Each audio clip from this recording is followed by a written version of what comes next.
It is the tallest mountain in all of North America. Pounded by storms blowing in off the Gulf of Alaska and the Bering Sea, it's also one of the coldest places on the planet. Temperatures can plunge to 90 degrees below zero here. Winds can blow more than 100 miles an hour. This is Denali, the High One. Its beauty can be deceiving. It's so easy to underestimate its power. And if you do, there are consequences. If altitude sickness and cerebral edema don't get you, avalanches and deep hidden crevasses might. And yet, more than 1,000 people attempt the ascent every year. Only about half make it. Nearly 100 climbers have died trying to reach the summit. About a third of the bodies have never been recovered. What siren's song lures so many people to this part of North America every year to attempt Denali despite its undeniable perils? And what drives some people to become rangers, to live for months in this unforgiving terrain, to watch over the climbers, and when necessary, save them from their own ambition? These are the questions that captured my imagination. The more I read, the more I learned, the more I started to fall under Denali's spell myself. And the mountain grew in my imagination. And I thought, well, I've got to get my teeth stuck into this. Welcome to 14-2 camp. Good to see you. National Park Service. Hi, I'm Michael. All right.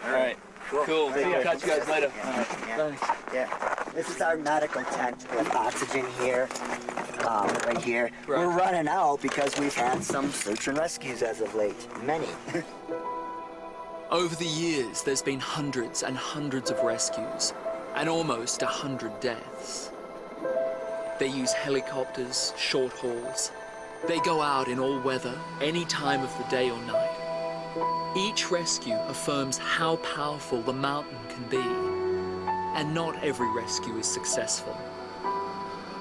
An unroped climber falls to his death, and the rangers don't find him for days.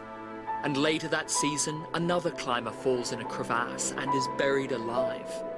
A climber tumbles to his death. As rangers descend to look for him, one slips himself.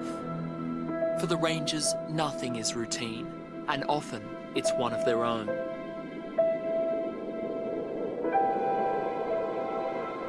When I'm up here and I think of my friends, I say hi to them. Go over this look at South by, hey, Muggs, how you doing, buddy? Look over Forker, hey, Tom, how's it going? And so, yeah, I just do that in my mind. I'm looking around, just trying to see the view for them, and hopefully that it's, I see some ravens fly over the ridge, and my greatest wish is if there's something else behind this life, it's that. If you could be a raven flying over the West Buttress, at 17,000 feet, and that spirit is somehow in your friend's eye,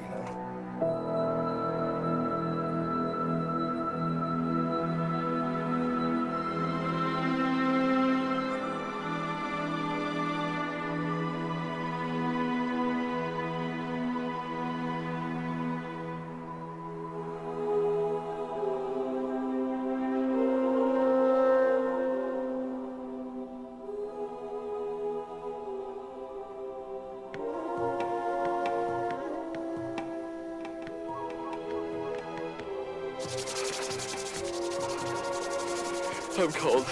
I'm from Zimbabwe, and then I grew up on a beach in Australia. I don't know why I'm in Alaska halfway up a freaking mountain. And there's a storm blowing in, There it is, there's the storm front over there.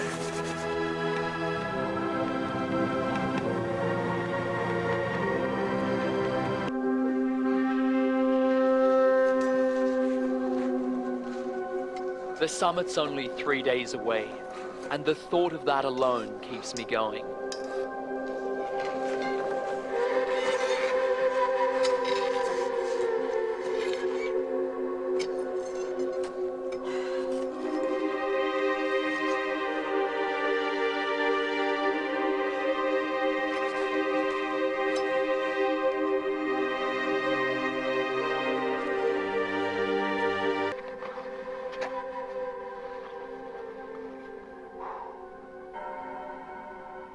what the mountain does to you.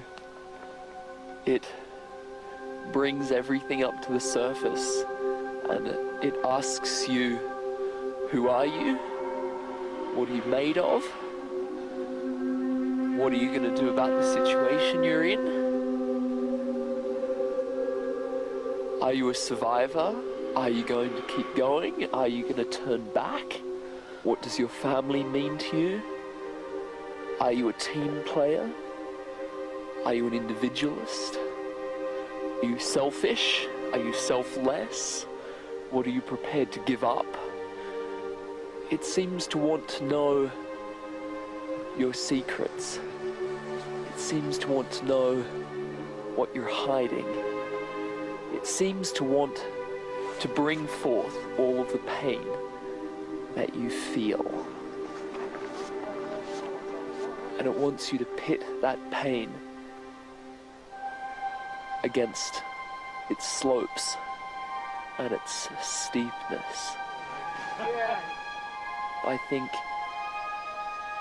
climbing forces you to confront who you are.